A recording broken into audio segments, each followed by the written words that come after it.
wabarakatuh. Alhamdulillah, Assalamualaikum wabarakatuh.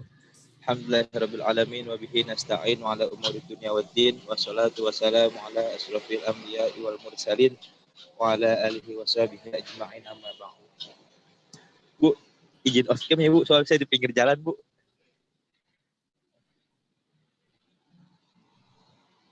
Ya, silakan. Ya, Bismillahirrahmanirrahim. Teman-teman yang dirahmati Allah dan Dewan Guru yang mudah-mudahan senantiasa dilindungi oleh Allah Subhanahu wa taala. Pada kesempatan di malam hari ini di matkul materi PAI kita akan lanjut pada materi tanggung jawab dan kelembagaan pendidikan Islam. Nah, teman-teman semuanya, kita mungkin sudah nggak asing lagi ya dengan pendidikan agama Islam. Mungkin kita masih kurang paham apa sih lembaga pendidikan agama Islam, apa sih lembaga pendidikan tersebut, apa prinsip-prinsipnya, dan apa jenis-jenisnya. Nah, di sini kita akan bahas semuanya. Bismillahirrahmanirrahim. Kita mulai dari pengertian lembaga pendidikan Islam. Coba boleh tolong dong yang bisa screen ada gak ya?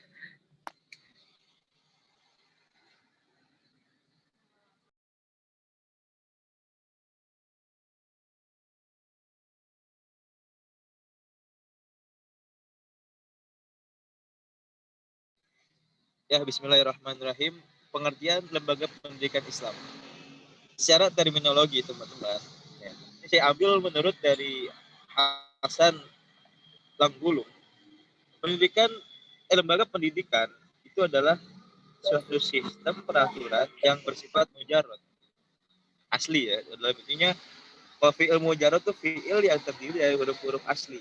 Mungkin di sini yang bersifat mujarad adalah asli. Di mana suatu konsepsi yang terdiri dari kode-kode, norma-norma, ideologi, dan sebagainya, baik yang tertulis ataupun yang tidak tertulis. Ya, diantaranya kayak seperti masjid, sekolah, kutab, dan lain sebagainya. Nah, kalau kutab itu apa ya? Bahasanya itu kutab itu uh, tempat pendidikan dasar. Di mana dulunya tuh ngajinya itu kayak di rumah-rumah guru, ya kan? Terus akhirnya pindah ke pinggiran masjid, akhirnya mendirikan bangunan sendiri, itu namanya kutab. Nah, di sini lembaga pendidikan itu merupakan salah satu sistem yang memungkinkan berlangsungnya pendidikan secara berkesinambungan dalam rangka mencapai tujuan pendidikan, teman-teman. Nah, adanya kelembagaan dalam masyarakat itu dalam rangka proses pemberdayaan umat, di mana hal tersebut merupakan tugas dan tanggung jawabnya yang kultural dan edukatif terhadap anak didik dan masyarakat yang semakin berat. Tanggung jawab lembaga pendidikan itu dalam segala jenisnya menurut pandangan Islam adalah erat kaitannya dengan usaha menyukseskan misi sebagai seorang muslim.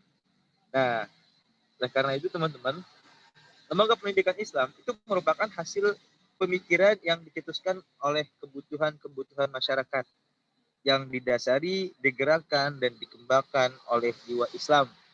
Apa tuh jiwa Islam, teman-teman? Di antaranya kayak Al-Quran dan As-Sunnah. Nah, lembaga pendidikan Islam serta keseluruhannya bukanlah sesuatu yang datang dari luar, teman-teman. Akan tetapi, dalam pertumbuhan dan perkembangannya, itu mempunyai hubungan erat dengan agama Islam itu sendiri secara umum. Nah, karena Islam telah mengenal lembaga pendidikan sejak detik-detik awal turunnya wahyu kepada Nabi Muhammad Sallallahu Alaihi Wasallam. Itu merupakan pengertian daripada lembaga pendidikan Islam. Oke, lanjut.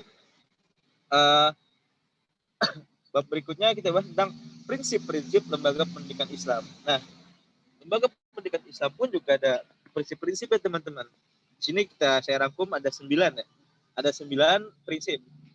Prinsip yang pertama adalah prinsip wajib belajar. Apa sih prinsip wajib belajar, teman-teman?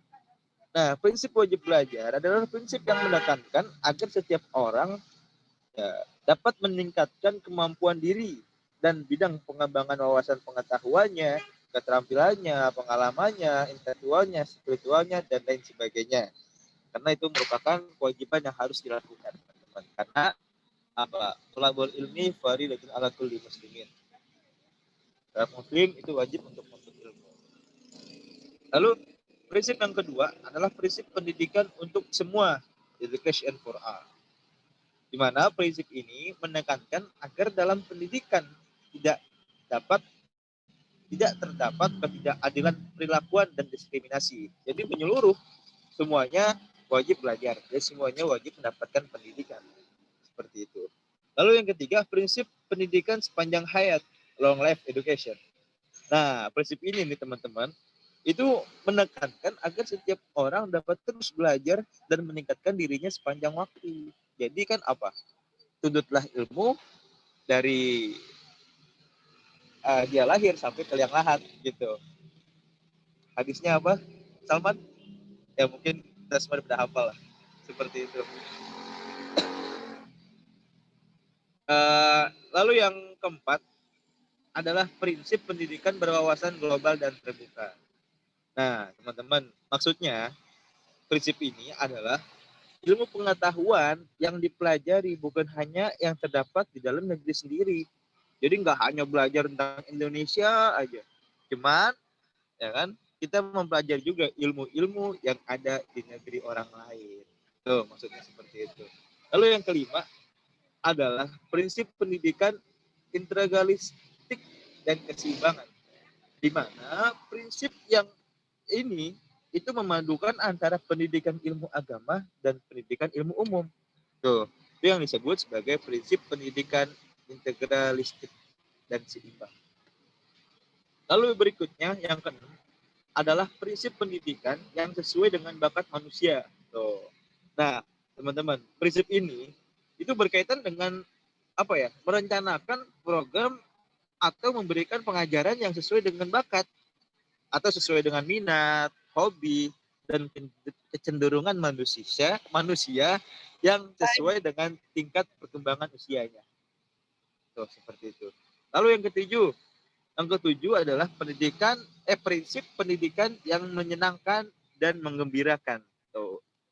Prinsip pendidikan juga harus menyenangkan, teman-teman, ternyata. Kenapa sih menyenangkan? Karena pendidikan yang berkaitan dengan pemberian pelayanan yang manusiawi, yaitu pelayanan yang sesuai dengan kebutuhan manusia, yakni selalu memberikan jalan keluar, pemecahan masalah, memuaskan, mencerahkan, menggembirakan, serta menggairahkan. Itu merupakan prinsip daripada pendidikan. Lalu yang ke-8, prinsip pendidikan yang berbasis pada riset dan rencana. Tuh. Maksudnya, prinsip ini adalah pendidikan yang dilaksanakan dan dikembangkan harus berdasarkan dengan penelitian dan kajian yang mendalam, teman-teman. Jadi nggak asal pendidikan aja, cuma sudah diteliti dan diriset secara mendalam. Lalu yang terakhir, daripada prinsip pendidikan agama Islam, lembaga pendidikan, yakni prinsip pendidikan yang unggul dan profesional. Satu dong. Prinsip ini adalah prinsip pendidikan yang menjunjung tinggi dan mengutamakan mutu lulusan yang unggul. Jadi mengharapkan pendidiknya atau pendidiknya yang berkualitas dan ditopang oleh berbagai komponen pendidikan lainnya yang unggul pula. Nah, jadi ya nggak asal-asalan, teman-teman. Ya kan, mudah-mudahan aja nih dengan kita mempelajari materi PAI dan ilmu-ilmu sebagai bahan kita untuk mengajar, kita menjadi para pendidik yang unggul dan profesional. Amin ya rabbal alamin.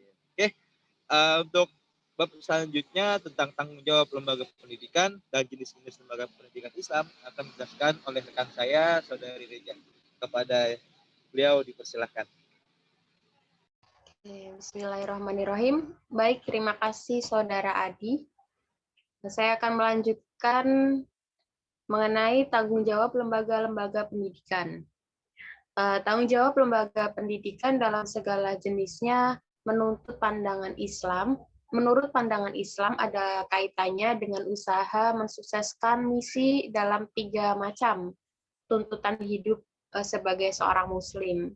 Yang pertama yaitu pembebasan manusia dari ancaman api neraka sesuai dengan firman Allah dalam Quran Surat At-Tahrim ayat 6 yang berbunyi, jagalah dirimu dan keluargamu dari ancaman api neraka. Yang kedua yaitu pembinaan umat manusia menjadi hamba Allah yang memiliki keselarasan dan keseimbangan hidup bahagia di dunia dan di akhirat. Yang ketiga yaitu membentuk diri pribadi manusia yang memancarkan sinar keimanan dan kaya dengan ilmu pengetahuan, yang satu sama lain saling mengembangkan hidupnya untuk menghambakan dirinya kepada Khalik-Nya. Nah, tanggung jawab pendidikan ini diselenggarakan dengan kewajiban mendidik. Bimbingan ini adalah aktif dan pasif. Dikatakan pasif artinya pendidik tidak mendahului masa peka, akan tetapi masa peka dari si anak maksudnya, akan tetapi menunggu dengan seksama dan sabar. Bimbingan aktif terletak di dalam pengembangan daya-daya yang sedang mengalami masa pekanya, kemudian memberikan pengetahuan dan kecakapan yang penting untuk masa depan si anak, dan mengembangkan motif-motif yang dapat menggerakkan si anak untuk berbuat sesuai dengan tujuan hidupnya. Lanjut, Ain. Jenis-jenis lembaga pendidikan Islam. Oke, berbicara tentang lembaga pendidikan sebagai wadah berlangsungnya pendidikan, maka tentunya akan menyangkut masalah lingkungan di mana pendidikan tersebut dilaksanakan. Untuk mendapatkan gambaran yang lebih luas tentang jenis-jenis lembaga pendidikan Islam, harus ditinjau dari segi aspeknya. Yang pertama yaitu lembaga pendidikan dilihat dari ajaran Islam sebagai asasnya. Dalam ajaran Islam, perbuatan manusia disebut dengan amal yang telah melembaga dalam jiwa seorang muslim, baik amal yang berhubungan dengan Allah maupun amal yang berhubungan dengan manusia dan alam semesta. Sedangkan Mahmud Shaltut mengemukakan bahwa ajaran Islam mencakup aspek akidah, syariah, dan muamalah yang dapat membimbing manusia menuju kehidupan yang lebih baik. Kemudian yang kedua yaitu lembaga pendidikan Islam ditinjau dari aspek penanggung jawab. Tanggung jawab kependidikan merupakan suatu tugas wajib yang harus dilaksanakan karena tugas ini satu dari berbagai instrumen masyarakat dan bangsa dalam upaya pengembangan manusia sebagai khalifah di bumi. Tanggung jawab ini dapat dilaksanakan secara individu dan kolektif. Secara individu dilaksanakan oleh orang tua dan kolektif kerjasama seluruh keluarga, masyarakat, dan pemerintah. Adapun lembaga pendidikan Islam ditinjau dari aspek tanggung jawabnya itu meliputi lembaga pendidikan informal atau keluarga. Keluarga sebagai unit terkecil dalam masyarakat adalah persekutuan antar kelompok orang yang mempunyai pola-pola kepentingan masing-masing dalam mendidik anak yang belum ada lingkungannya. Dalam Islam, keluarga dikenal dengan istilah usroh dan nasab. Sejalan dengan pengertian di atas, keluarga juga dapat diperoleh lewat persusuan dan pemerdekaan. Pentingnya serta keutamaan keluarga sebagai lembaga pendidikan Islam diisyaratkan dalam Al-Quran yang artinya, hai orang-orang yang beriman, peliharalah dirimu dan keluargamu dari api neraka, seperti yang dijelaskan tadi ya, At-Tahrim ayat 6. Yang kedua yaitu lembaga pendidikan formal, sekolah atau madrasah. Abu Ahmad dan Nur Ubianto memberi pengertian tentang lembaga pendidikan, yaitu bila dalam pendidikan tersebut diadakan di suatu tempat tertentu, teratur, sistematis, mengadakan perpanjangan, dan dalam waktu tertentu, berlangsung mulai dari pendidikan dasar sampai pendidikan tinggi, dan dilaksanakan berdasarkan aturan resmi yang telah ditetapkan. Lembaga pendidikan Islam di Indonesia antara lain Raudatul Atfal atau Bustanul Atfal, Madrasah Ibtidaiyah atau sekolah dasar Islam, Madrasah Sanawiyah, sekolah menengah pertama Islam, dan berbagai sekolah lainnya yang setingkat. Kemudian yang selanjutnya itu lembaga pendidikan non-formal atau masyarakat.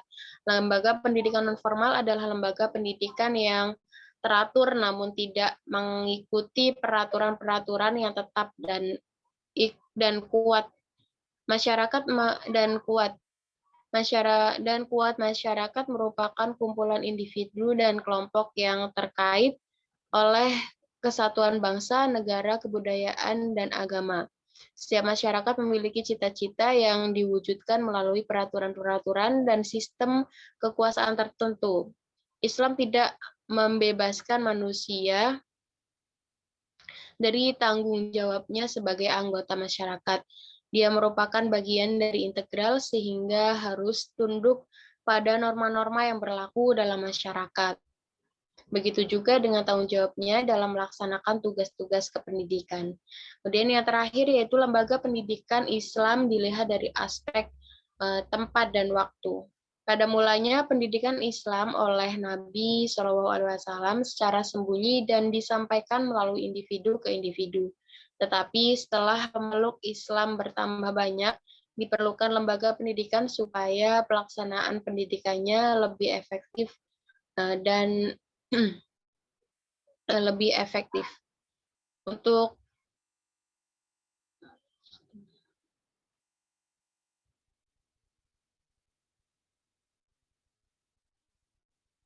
lebih sistematisnya, maka lembaga pendidikan itu berdasarkan babakan sejarah pendidikan Islam, ada periode pembinaan, kemudian periode keemasan, periode penurunan, dan periode periode stagnasi dan kehancuran. Yang kelima yaitu periode modern. Mungkin itu saja yang bisa kelompok kami sampaikan. Ada pertanyaan dari teman-teman yang ingin disampaikan, silakan.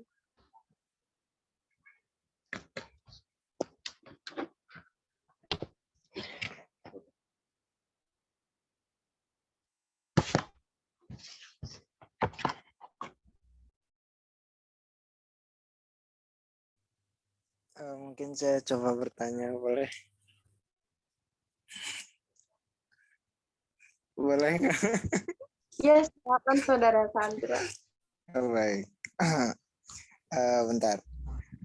Tadi disampaikan ya tentang prinsip lembaga pendidikan Islam ya. Nah, salah satunya itu prinsip pendidikan sepanjang hayat, di mana tadi juga disampaikan bahwa menuntut ilmu itu mungkin dari semenjak lahir hingga ke liang lahat gitu kan. Nah, melihat gitu ya, mungkin sharing kalau ngelihat mungkin anak-anak sekolah umum gitu ya, ketika mereka sudah lulus sekolah itu, mereka tuh kayak menganggap pendidikan itu udah selesai gitu.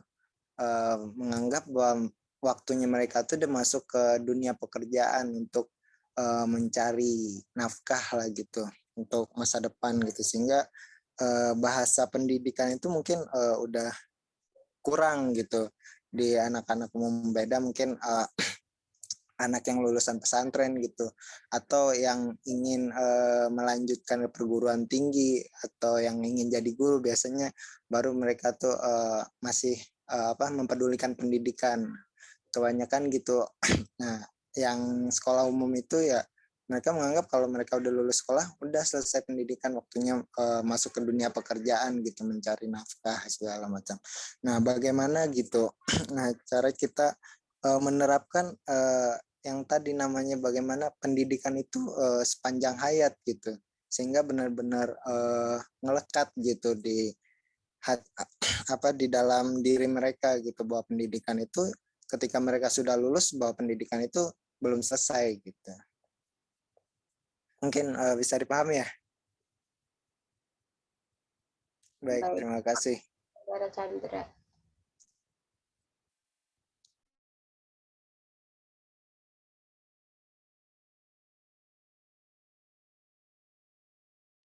Ya, barangkali ada yang mau bertanya lagi, teman-teman.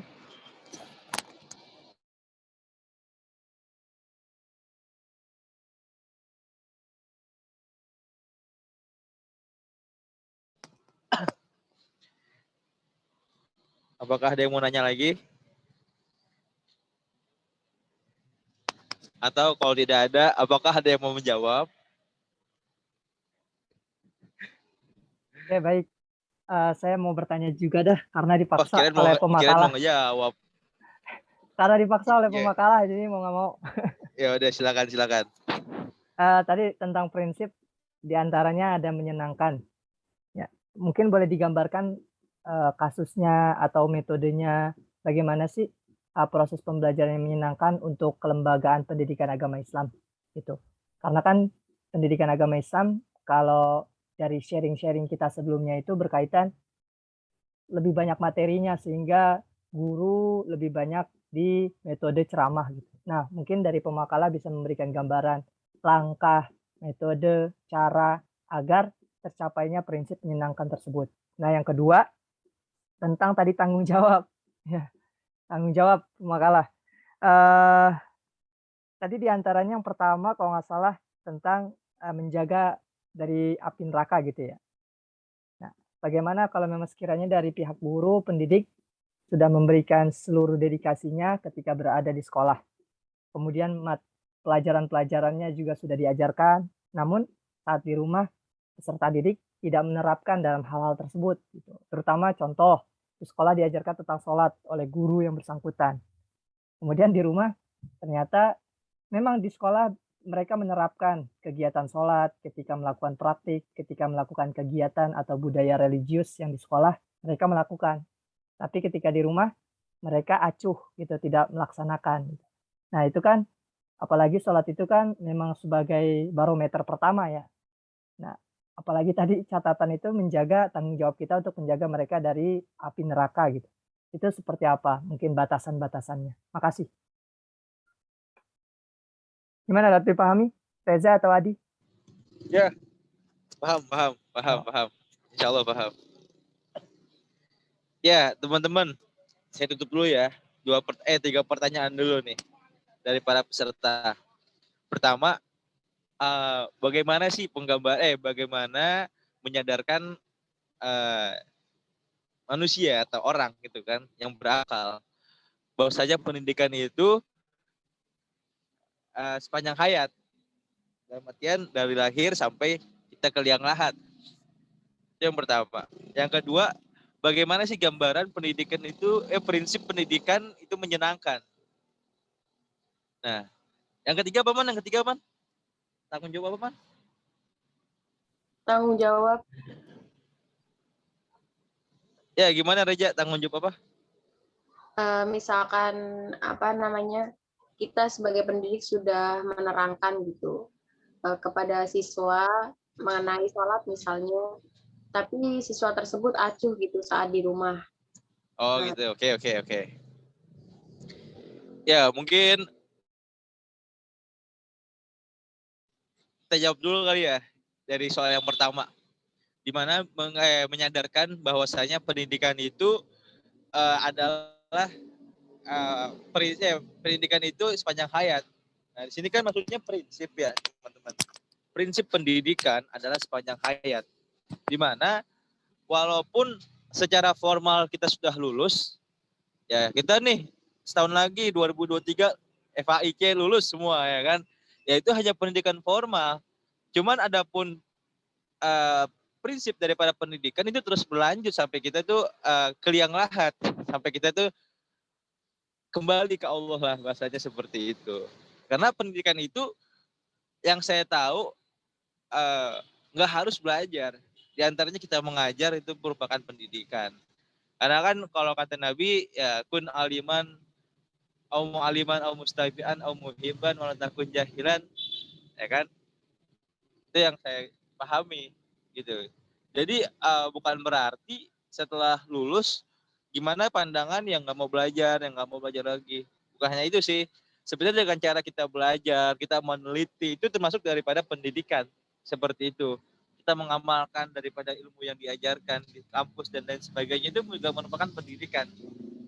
Karena segala sesuatu yang kita kerjakan di dunia ini harus butuh dengan ilmu.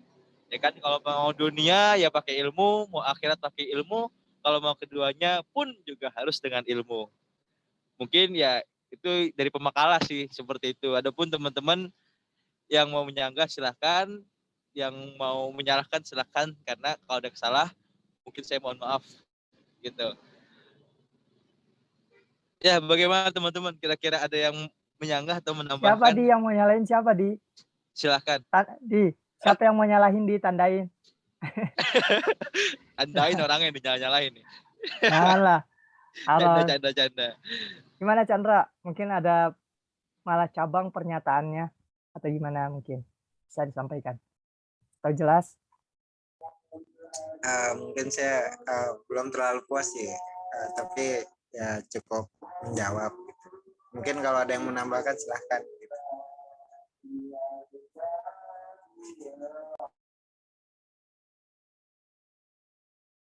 Terkadang kan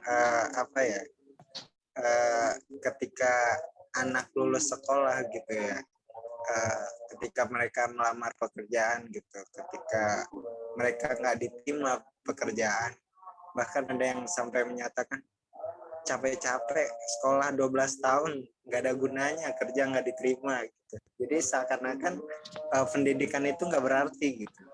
Ya Allah, Chan, jangan curhat, Chan. Masya Allah. Ya maksudnya bagaimana ini kayaknya gitu loh. keluh kesah yang dirasakan nih kayaknya nih. Jangan gitu Sabar. Kuncinya sabar. Ya maksudnya bagaimana gitu, Bu. Ya gitu, maksudnya pendidikan itu ya nggak sampai di situ doang gitu, nggak cuma sebatas untuk dapat kerja doang. Bagaimana ya peserta didik itu ya mampu ya terlekat lah dalam dirinya bahwa pendidikan itu ya nggak ada selesainya sampai kita kuliah lahat.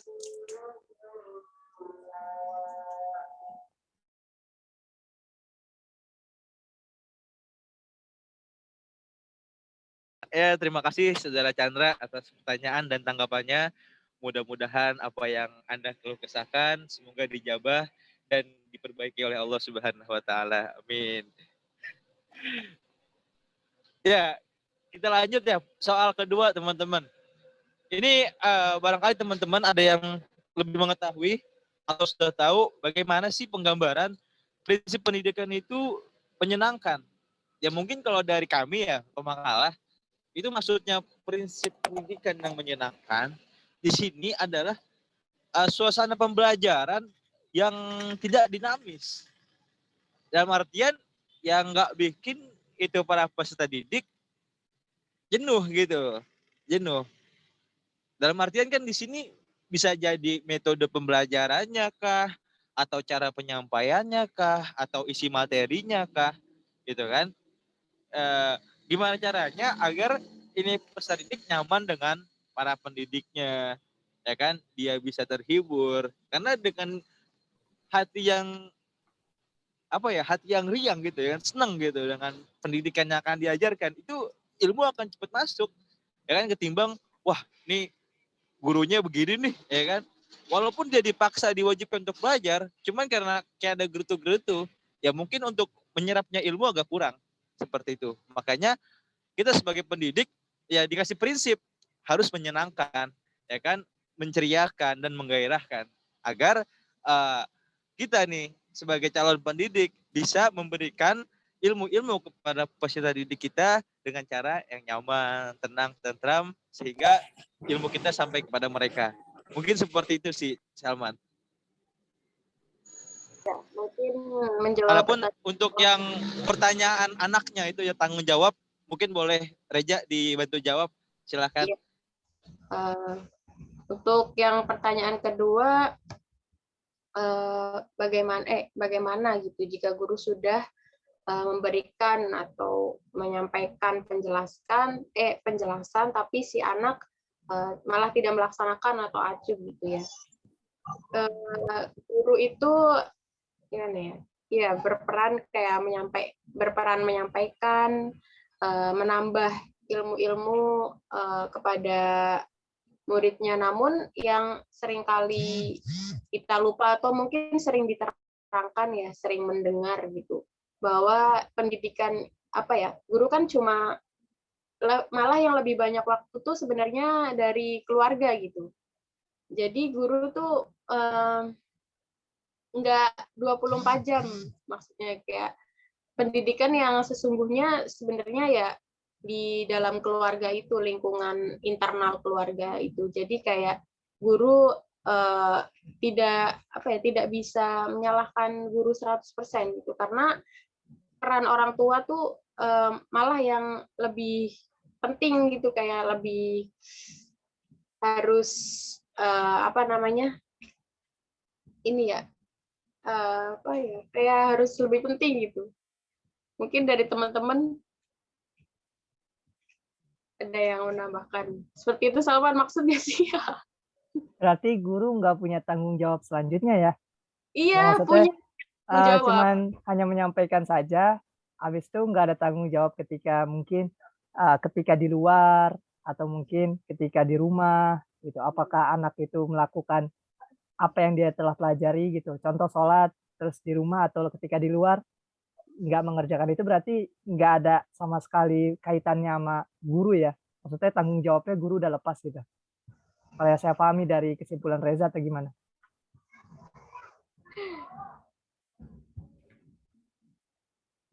Mungkin teman-teman ada yang membantu. Takut salah, diragu. Adi menambahkan, Di.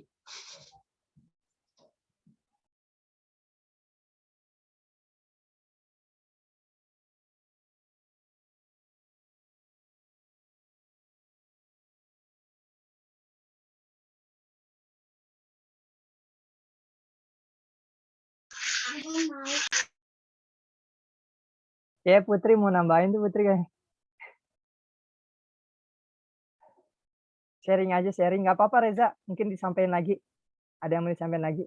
Ini kan diskusi gitu. Nggak mengatakan benar, salah, yang penting.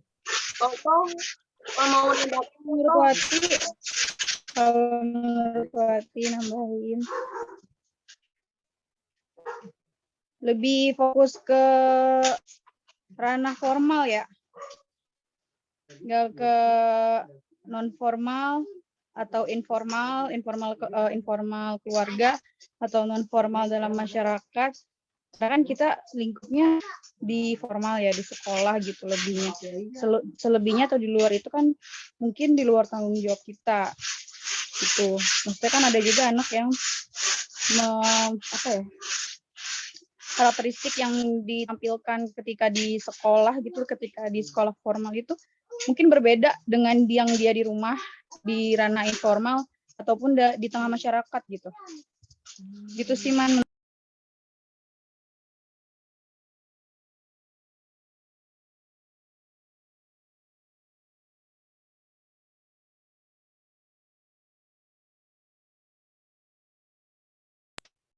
Salman, Empok mau ini nggak bisa di unmute katanya.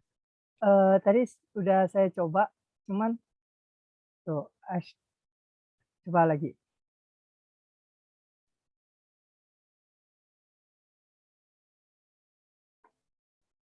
-27.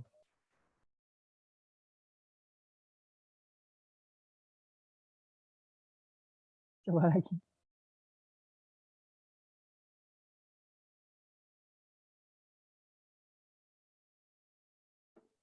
Berarti ada bermasalah nih.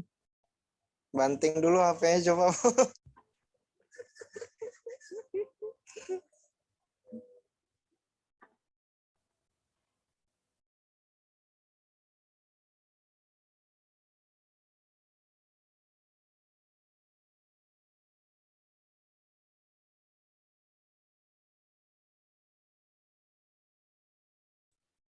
Empok keluar dulu ya, terus masuk lagi ya. Kik.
Sama kecilin itunya dulu. Udah bisa ya? Azan dulu ya.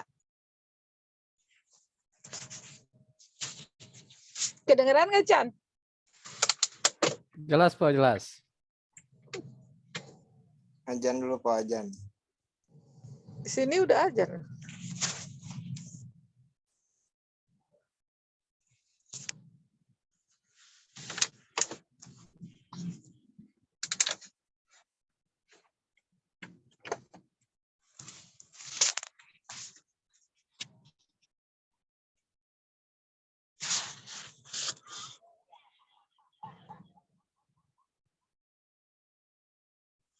Ini Manggarai belum sih, Chan? Udah ya? Udah lewat ya?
Boleh, silakan.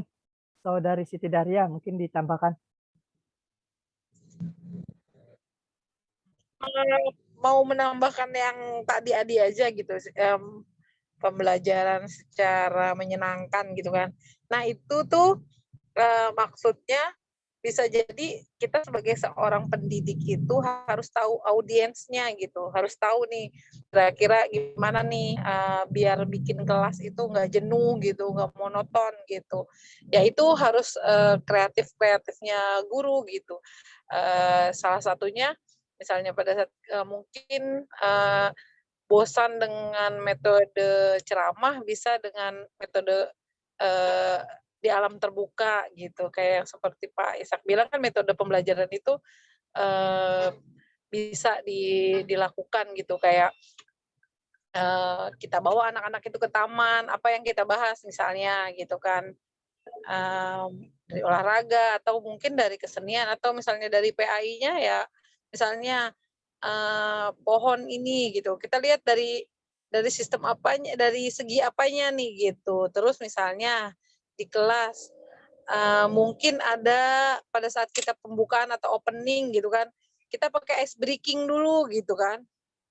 Ice breaking itu apalagi mohon maaf nih, mengajar di jam-jam rawan, mungkin Salman sering gitu kan, pada saat mengajar di jam-jam rawan itu antara setelah istirahat menjelang jam 12 siang gitu kan.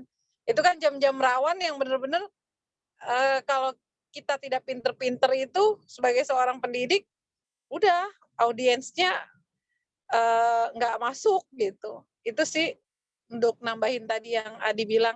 Terus untuk nambahin yang Eja bilang gitu kan, lingkungan keluarga memang mempengaruhi. Tapi yang tadi Salman bilang, pada saat di luar itu sekarang itu lebih ditekankan kepada karakter anak gitu kan, pengembangan, karena kalau anak itu dari awal sudah dikembangkan karakternya gitu kan, karakter bertanggung jawab, disiplin gitu, itu di luar pun tanpa ada yang awas gitu, tanpa ada orang tua, tanpa ada guru, dia udah tahu kewajibannya dia itu apa gitu. Itu sih. Jadi pendidikan ditekankan kita sebagai pendidik itu kepada karakter anak.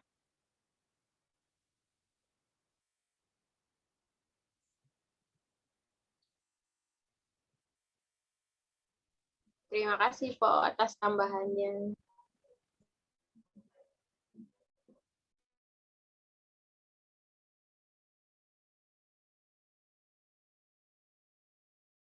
Fitri kayaknya mau menambahkan, Fitri.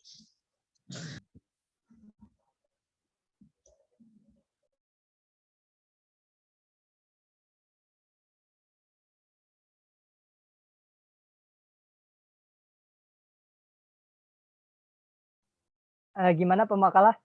Mungkin dari teman-teman atau ada pertanyaan atau ada tambahan ya, atau mungkin bisa dari pemakalah diberikan keterangan garis besarnya, kesimpulan, nanti bisa dilanjut oleh dosen pengampu kalau memang sekiranya berkenan untuk bisa menyampaikan.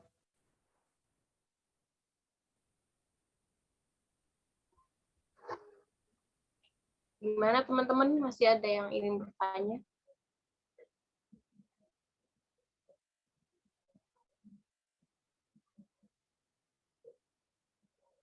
Atau mungkin cukup, Man? Oke. Boleh dari pemakalah mungkin disimpulkan. Tadi beliau ada catatan di awal. Maaf, tadi saya belum bisa. Mungkin teman-teman tadi yang sudah hadir duluan, yang sudah nyimak duluan.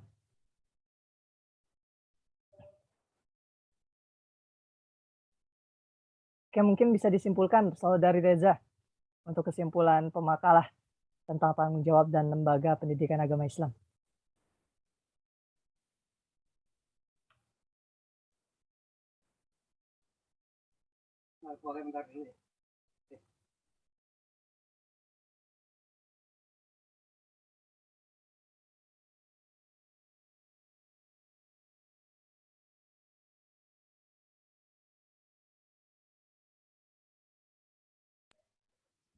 Ya, mungkin kesimpulan dari makalah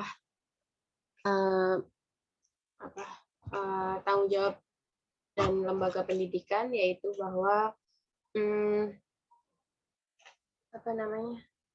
lembaga pendidikan sangat berperan penting dalam menyampaikan pelajaran-pelajaran atau ilmu-ilmu bagi pendidik atau bagi murid. Kemudian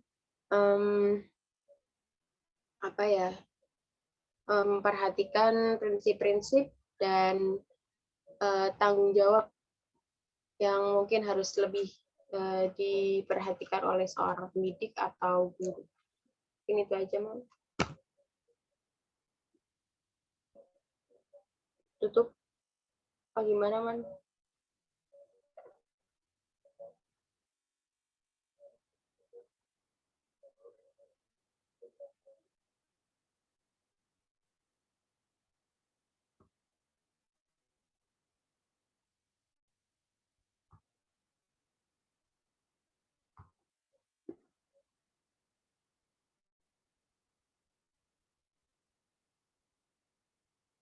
Langsung ke Bu Irsya apa gimana, Man?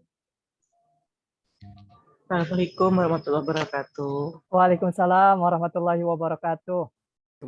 Gini, mohon maaf banget ya Allah. Saya nggak bisa ini gitu ya, on kamera.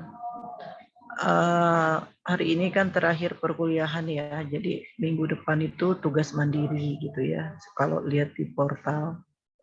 Jadi mungkin tadi saya sudah menyimak gitu ya, apa yang sudah disampaikan oleh pemateri, pemakalah. Terus mohon maaf juga saya tidak bisa ikut bergabung gitu. Jadi mungkin saya hanya ingin sampaikan gitu ya, mohon maaf kalau selama satu semester ini banyak kekurangan dalam diri saya dalam mengajar di kelas kalian gitu ya. Karena memang kesempurnaan hanyalah milik Allah gitu. Mudah-mudahan apa yang saya berikan ya sedikit ilmu bisa bermanfaat untuk kalian semua gitu. Jadi berarti hari ini perkuliahan terakhir, lalu minggu depan tugas mandiri, lalu setelah itu kita UAS ya. UASnya kalau nggak salah itu di hari Selasa tanggal 18 Januari kalau nggak salah itu di jam kalau malam kelas malam biasanya malam ya kalau nggak salah ya. Ya Bu, setengah 7 Bu. Iya seperti itu. Memang soal belum saya buat, itu sebentar lagi saya akan buat soalnya. Jadi mohon maaf gitu ya, kurang lebihnya selama 1 semester.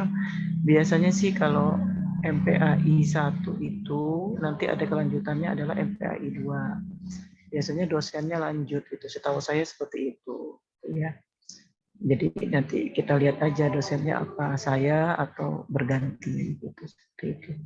Jadi tetap semangat kalian semua gitu ya, sesuai dengan passkodenya gitu ya, passwordnya lulus di 2023 ya kalau nggak salah ya. Ya, jadi tetaplah kompak gitu ya.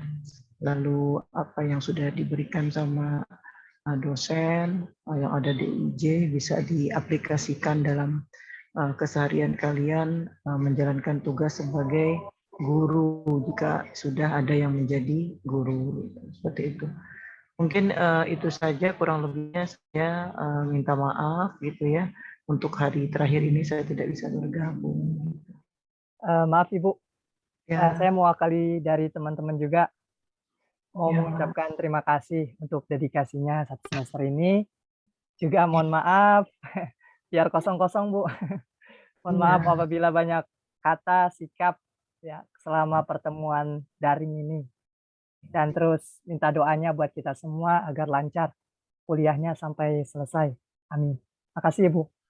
Ya, sama-sama. Insya Allah kalau kalian kompak gitu ya, insya Allah. Kalau Pak Tarjo bilang ke saya, istilahnya gini, masuk bareng-bareng, keluar juga harus bareng-bareng. Jadi berarti lulus bersama-sama, wisuda juga bersama-sama seperti itu. Jadi tetaplah menjadi kelas yang solid, yang kompak gitu ya, yang hidup gitu ya. Jadi dosen pun juga bersemangat dalam mengajar gitu. Itu sih yang saya dapatkan gitu ya dari kelas kalian gitu ya. Diskusi-diskusi yang berjalan dengan baik selama ini. Mungkin itu saja Mas Salman gitu. Mohon maaf ya semuanya, Bu Irsa nggak bisa on kamera gitu. Baik Bu, lekas sehat Ibu. Ya, amin. Amin, amin. Saya mungkin izin pamit duluan ya Mas Salman. Ya baik Ibu. Ya, assalamualaikum. Waalaikumsalam. Waalaikumsalam warahmatullahi wabarakatuh. Terima kasih Bu. Terima kasih Bu. Jazakillah.